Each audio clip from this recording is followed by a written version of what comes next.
À 10h07, on accueille notre premier invité de la matinale, c'est Mathieu Driol par téléphone. Bonjour Mathieu. Bonjour. Vous avez étudié ce marché qui est en très légère baisse ce matin. On est à 4955 points, moins 0,10. La tendance est orientée à la baisse et justement, vous avez ausculté le marché. Vous avez trouvé pas mal de valeurs qui sont orientées eh bien justement à la baisse, qu'il faut mieux shorter en ce moment. On va commencer par BNP.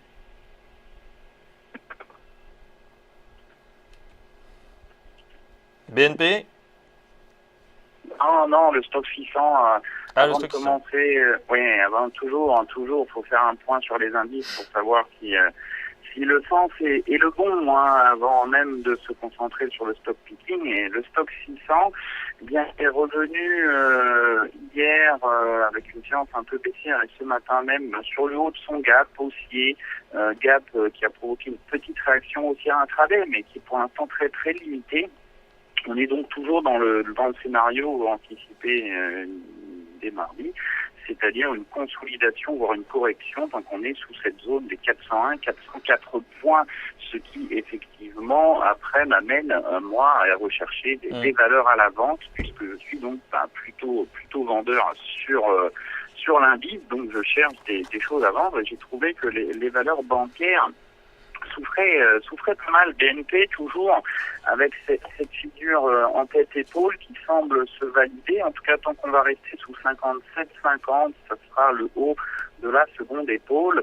Et il faudra anticiper pour moi une baisse vers 55, c'est très proche, mais c'est la ligne de signal en fait, de déclenchement de la figure qui m'ouvre un potentiel de baisse égal à la taille de la tête, c'est-à-dire entre 59, 75 et 55, quasiment 5 euros de baisse, presque 10% sur BNP, donc un signal à la rupture de 55 euros, signal d'accélération baissière. Dans la même veine, j'ai le Crédit Agricole qui serait sur le haut de sa deuxième épaule, là aussi, une figure de renversement possible en tête-épaule. Alors j'aime bien généralement essayer de vendre le haut des deuxièmes épaules. Pourquoi? Parce que le stop est relativement proche dans ces cas-là. Il se situe au-dessus de la tête, au-dessus de 14,50. Et le potentiel baissier est important puisqu'il s'agit déjà de revenir sur la ligne de coup à 13,38, puis après de viser le report de la taille de la figure au point de rupture, ça nous ferait quasiment le support majeur à 12 euros, donc un potentiel de baisse là aussi important. Pour finir avec les bancaires françaises, notamment, j'ai la Société Générale qui a, après avoir tapé 2 fois cette résistance majeure à 46,80, a déclenché un retournement en double top. Accélération baissière et gap à la rupture de grosso modo 44,50, 3-4 séances de pullback. Hier, une mèche haute sur ce niveau, il semblerait qu'on essaye de reprendre une dynamique baissière en direction de 41,80, c'est le premier support avant le support majeur à 40. 41,80, donc premier objectif pour la Société Générale. On parle également d'Alcatel, mal orienté. Non, c'était Crédit Agricole, ACA, c'était Ah, c'est là, ok. voilà. Après j'ai eu un beau signal baissier hier.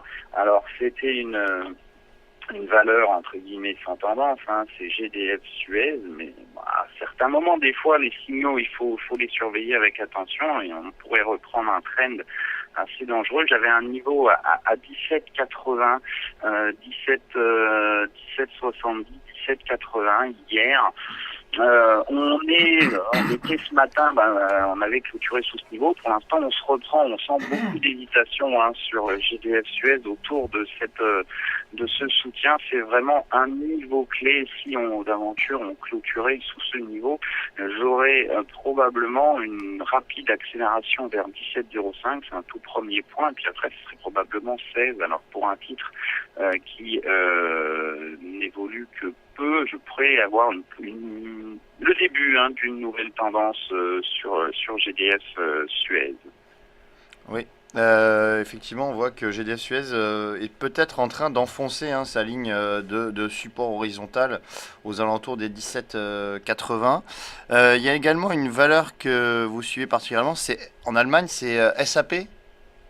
Oui, alors c'est un titre qui a connu un parcours haussier remarquable ces derniers mois, puisqu'il est passé de 50 à quasiment 70 de façon très très régulière. Sur 70-50, donc c'est un niveau plus haut, les cours ont marqué un excès. Et là aussi, j'y vois une figure, en tout cas une tentative de figure de retournement en tête-épaule, qui est beaucoup plus visible d'ailleurs sur un graphique en line que sur un graphique. Donc line, c'est des cours de clôture uniquement, donc sans les mèches, sans les variations intraday. Ça nous donne une ligne de coût qui est à proximité des cours actuels, aux alentours des 66,40. Donc là aussi, on est en train de travailler les niveaux et on est sur une sorte un petit je vais pas dire de qui tout double, mais c'est globalement ce qui se passe sur les marchés. Il faudrait pas grand-chose pour que l'on se mette à accélérer à la baisse. Je pense que si on a effectivement un scénario baissier, on doit avoir à un moment ou à un autre l'aide d'une certaine façon des marchés américains qu'il faudra surveiller dans l'après-midi. C'est vrai que justement, concernant les marchés américains, on voit que ils résistent beaucoup plus que les marchés européens depuis plusieurs séances, même plusieurs semaines. Par exemple, hier, on a vu que à l'ouverture des marchés américains, on a eu une accélération baissière du CAC 40, du DAX 30. Ceci étant, les marchés américains ont terminé flat hier. Est-ce que vous avez une explication sur ce phénomène? Si je prends par exemple donc le S&P 500, ce qu'il faut bien voir, c'est que depuis le mois de février, grosso modo, ils ne font quasiment rien. Ils sont dans un range entre 20-40 et puis 21-25, très très très très plat, sans réelle tendance, ce qui en fait rend toute lecture assez complexe, puisque lorsqu'on n'a pas de tendance, on a quasiment autant de chances de monter que de descendre, et puis la qualité des signaux graphiques donnés est relativement faible, donc il est compliqué d'avoir des anticipations soit très franches, soit très directives. D'une certaine façon, la seule chose que l'on peut voir, c'est la construction d'un petit support intermédiaire à 20,74. C'est ce point qu'il faut surveiller pour moi donc sur le S&P. Quand on clôturera sous ce niveau, j'aurai probablement la mise en place d'une phase corrective à court terme sur les marchés américains. Et qui dit un marché américain qui corrige, dit généralement des répliques assez violentes sur les marchés européens. Très bien, merci beaucoup Mathieu Driol. Donc, je rappelle que vous êtes responsable de la stratégie trading Day by Day et on vous retrouve tous les mardis et jeudis en plateau, on espère mardi prochain. On va passer à la suite, ça va être Jérôme Révillier dans un instant.